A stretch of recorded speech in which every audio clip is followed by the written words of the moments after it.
ചെങ്കോട്ട ഭീകരാക്രമണത്തിൽ മന്ത്രിസഭാ സുരക്ഷാ കാര്യസമിതിയുടെ അടിയന്തര യോഗം നാളെ വൈകിട്ട് 5:30 യോഗം. പ്രധാനമന്ത്രിയുടെ അധ്യക്ഷതയിലാണ് യോഗം ചേരുന്നത്. ശ്രീകാന്ത് ചേരുന്നു.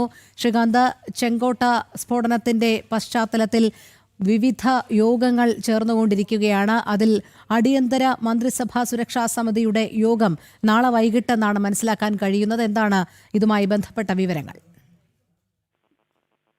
ചെങ്കോട്ട ഭീകരാക്രമണം ഇപ്പോൾ സ്ഥിരീകരണം വരികയാണ്. അതായത് ഇത് ഭീകരാക്രമണം തന്നെ എന്ന് സ്ഥിരീകരണം വരുന്നു. പ്രധാനമന്ത്രിയുടെ ഒരു പ്രതികരണം ഇപ്പോൾ വന്നിട്ടുണ്ട്. അതിൽ പറയുന്നത് ഈ ആക്രമണം നടത്തിയവർക്കെതിരെ കർശനമായ നടപടി ഉണ്ടാകുമെന്നും അവരെ പുറത്തു കൊണ്ടുവരും, നിയമത്തിന് മുന്നിൽ കൊണ്ടുവരും എന്ന പ്രധാനമന്ത്രി പറഞ്ഞിരിക്കുന്നു. ഗൂഢാലോചന നടത്തിയവരെയും ശിക്ഷിക്കും എന്നുള്ളതാണ് പ്രധാനമന്ത്രി ഇപ്പോൾ ചൂണ്ടിക്കാണിച്ചിരിക്കുന്നത്. ഈ മണിക്കൂറിലെ ഏറ്റവും പ്രധാനപ്പെട്ട വിവരം ഇതാണ്. അതായത് പ്രധാനമന്ത്രി തന്നെ ഇത് ഭീകരാക്രമണമാണ് എന്ന തരത്തിൽ സൂചനയാണ് നൽകുന്നത്. ചെങ്കോട്ടയിൽ തുടങ്ങി അത് ഫരീദാബാദ് വഴി പുൽവാമയിൽ എത്തി അത് പിന്നീട് പാകിസ്ഥാനിലേക്ക് നീളുന്ന ഒരു നെറ്റ്വർക്ക് എന്ന രീതിയിൽ തന്നെയാണ് പ്രധാനമന്ത്രി ഇപ്പോൾ പ്രധാനമന്ത്രി നൽകുന്ന സൂചനയിലൂടെ നമുക്ക് കാര്യങ്ങൾ വ്യക്തമാകുന്നത്. ഏറ്റവും പ്രധാനപ്പെട്ട കാര്യം ഈ കേസുമായി ബന്ധപ്പെട്ട്, ഈ സ്ഫോടനവുമായി ബന്ധപ്പെട്ട് ഇപ്പോൾ അറസ്റ്റിലായിട്ടുള്ള ഈ മുഹമ്മദ് ഉമർ, അയാളുടെ വേരുകൾ ഇതിനോടകം ഏജൻസികൾ കണ്ടെത്തിക്കഴിഞ്ഞു. അയാൾ എവിടെ നിന്ന് വന്നു, ആർക്കൊപ്പമാണ് ഈ സ്ഫോടനങ്ങൾ ആസൂത്രണം ചെയ്തത്, ആർക്കൊപ്പമാണ് ഇയാൾ ഈ പദ്ധതിയിട്ടത് തുടങ്ങിയ കാര്യങ്ങൾ ഇതിനോടകം തന്നെ വ്യക്തമായിട്ടുണ്ട്.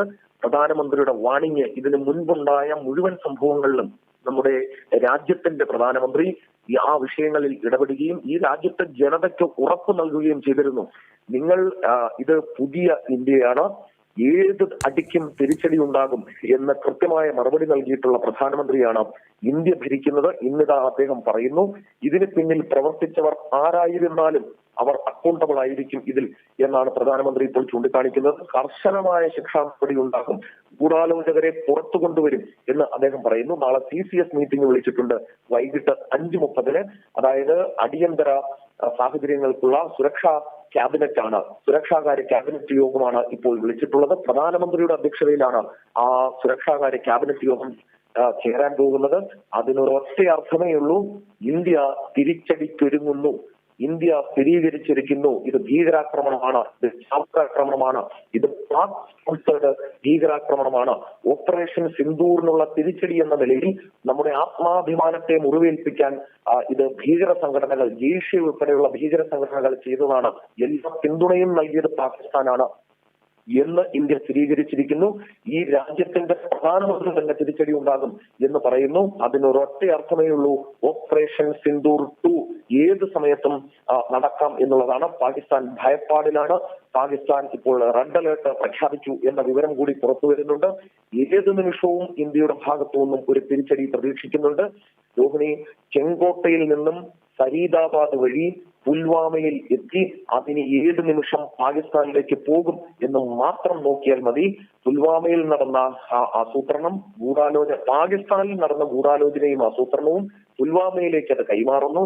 അവിടെ നിന്നും ഫരീദാബാദ് അൽഫല ആശുപത്രിയിൽ ജോലി ചെയ്തിരുന്ന കുറേയധികം കൊടും ഭീകരരായ ഡോക്ടർമാരെ ഉപയോഗപ്പെടുത്തുന്നു. ഇത് എന്ത് തരം മതമാണെന്നാണ് മനസ്സിലാകാത്തത്. കാരണം നല്ല വിദ്യാഭ്യാസമുള്ള, വിവരമുള്ള ഡോക്ടർമാരായ വൈറ്റ് കോളർ ജോബ് എന്ന് പറയുന്ന ആളുകൾ, അവരുടെ സമുദായത്തിൽപ്പെട്ട ആളുകൾ പോലും തിങ്ങിപ്പറക്കുന്ന ചാന്ദിനി ചൗക്ക് എന്ന് പറയുന്ന സ്ഥലത്തേക്ക് വരുന്നു. നിരപരാധികളായ മനുഷ്യരെ കൊന്നൊടുക്കുന്നു.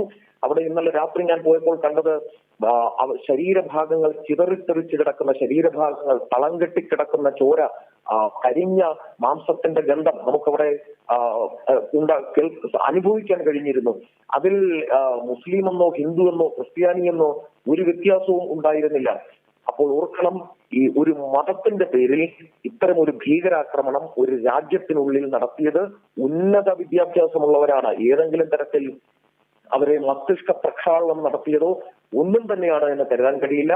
നല്ല വിവരമുള്ള, വിദ്യാഭ്യാസമുള്ള, പശ്ചാത്തലമുള്ള ആളുകൾ തന്നെയാണ് ഇത് നടത്തിയിരിക്കുന്നത്.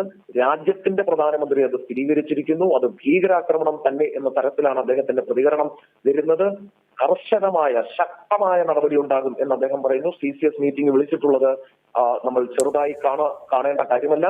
ഇതിനു മുൻപെല്ലാം പാകിസ്ഥാന് തക്കതായ മറുപടി, ചുട്ട മറുപടി ഈ രാജ്യം നൽകിയിട്ടുള്ളത് CCS മീറ്റിംഗ് വിളിച്ചതിന് തൊട്ടു പിന്നാലെയാണ്. ഇത് പുതിയ ഇന്ത്യയാണ്.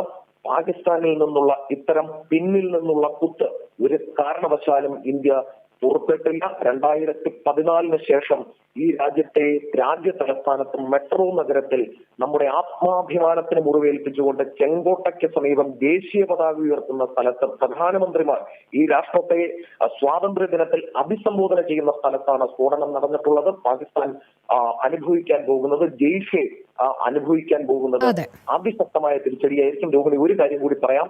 അതായത് നമ്മൾ ഈ മുരീദ്കയിലും ബഹാവൽപൂരിലും ഒക്കെയുള്ള ജെയ്ഷെ ആസ്ഥാനം തവിടുപൊടിയാക്കിയതിനു ശേഷം അവർ ഈ അഫ്ഗാൻ അതിർത്തിയിലേക്ക് അവരുടെ ആസ്ഥാനം മാറ്റുന്നു എന്ന തരത്തിൽ ചില വാർത്തകൾ വന്നിരുന്നു. ജെയ്ഷെ ഓർക്കേണ്ട കാര്യം, അതോടൊപ്പം പാക് ഭീകര സംഘടനകൾ മനസ്സിലാക്കേണ്ട കാര്യം, ഇന്ന് അഫ്ഗാനും താലിബാനും ഇന്ത്യയുടെ ഏറ്റവും അടുത്ത സുഹൃത്തുക്കളാണ് എന്നുള്ളതാണ്.